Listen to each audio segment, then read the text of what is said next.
Aarangkada na sa 2015 ang prepaid kuryente sa buong Metro Manila. Ayon sa mga nakagamit na nito, nakatipid daw sila ng konsumo sa kuryente. Nagpapatrol, Alvin El Chico.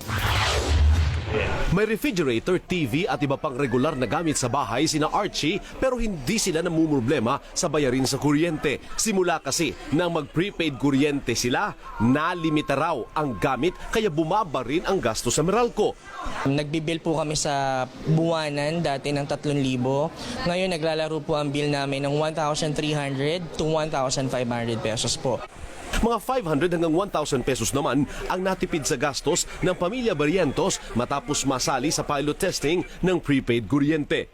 Malaking benepisyo sa amin, lalo na ako minsan lang may trabaho, minsan wala. Katabing unit lang ni na Jess at Archie ang naglo-load. May text message din sa consumer kung magkano pa ang load at kung kailangang mag-reload.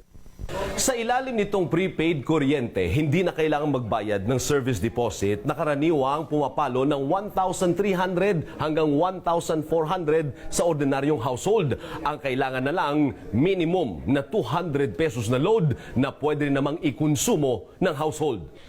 Mahigit 1,000 bahay na ang nakabitan ng prepaid kuryente pero testing pa lang ito. Sa unang kalahati ng 2015 pa aarangkada sa Metro Manila ang prepaid kuryente.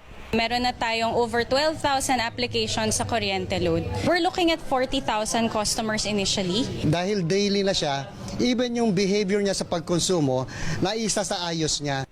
Kasali rin sa pilot testing ang ilang bahay sa Tondo at Taytay, Angono at Cainta sa Rizal. Alvin El Chico, ABS-CBN News.